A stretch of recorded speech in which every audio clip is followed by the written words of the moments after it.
I couldn't hit the ball further until I was shown this drill here, and I was shown it by the world's best long drive coach, Lee Cox. Now, I used to hit really high floaty shots with my irons and driver where there was just far too much spin on the ball because I was coming into the golf ball with far too much loft. I was throwing my hands at the golf ball.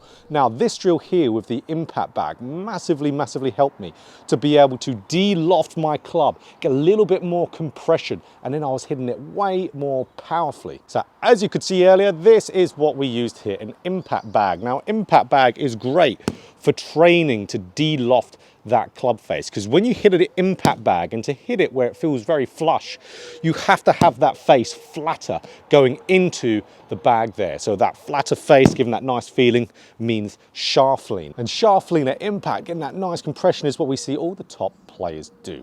Now this is really where they can start to get that real powerful shot that you see all those tour players possess. Some of them could even hit their 7-iron over 200 yards, which is absolutely crazy, and hit these long bomb, high, low spinning drives, which you need to have those hands a little bit ahead whilst you're hitting up on driver to be able to achieve that. Yes, shaft lean, you want a little bit of it with driver, depending if you've got a fast enough club head speed. So let's talk about how to use this properly, as there is some wrong ways to do it. So first and foremost, number one, we've got to drive ourselves into this bag. You want to feel like you're having really flush contact with the bag. And the only way you can do that is have the iron face in this case, and this will even be with driver when you do it with a driver, want it really flat against the impact bag. And you really want to extreme it quite a lot. Really try to de-loft that club as much as you can there. That's really going to train us to get those hands forward nicely. But this is where what a lot of you do wrong, and why you can't get this into your swing, is because you are trying to do it purely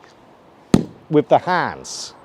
The hands aren't actually what's creating the shaft lean, even though yes, the hands are forward, but a lot of things we see of different body parts doing something in the golf swing doesn't mean that that body part is actually physically the causation of that.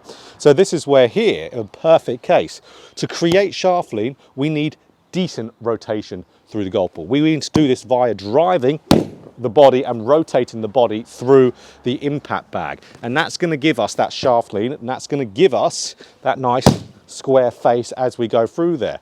So really drive them through, and then you're going to see how that's going to result in a much better, more driving forward golf shot.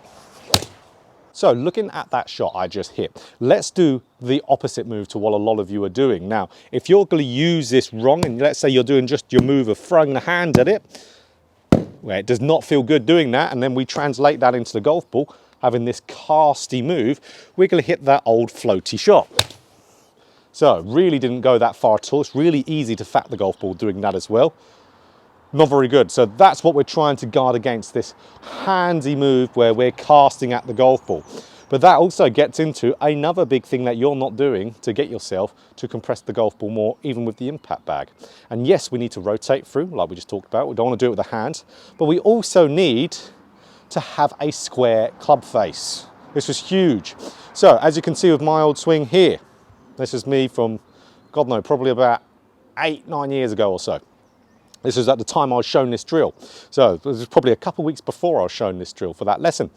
Now, what we can see here, my club face is too open in the golf swing. It's far too open. So this should be one of the first things you all look at in your golf swing. Is your club face square? Is it open? Is it closed?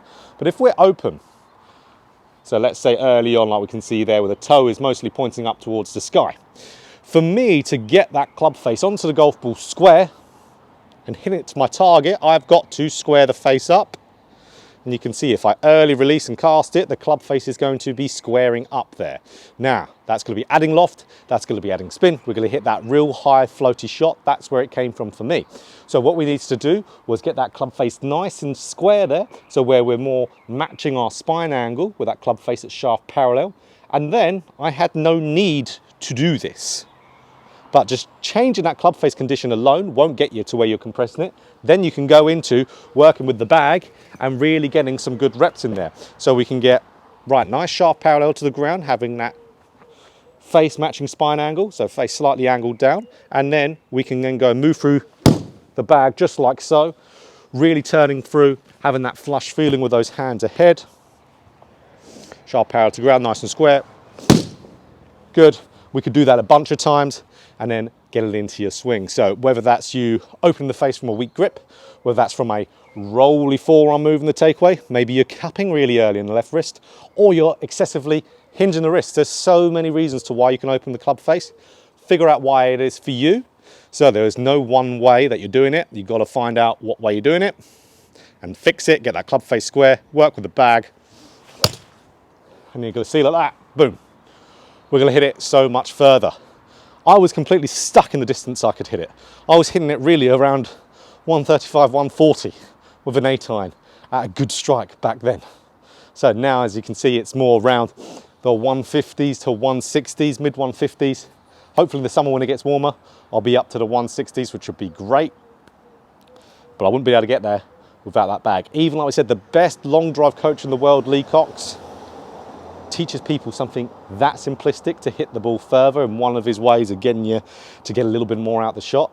So you know it's a great thing to go and practice there. So if you enjoyed this video, click that like button if you want more golf instruction just like this. Hit the subscribe button, hit the bell button too to be notified every time I put out a video.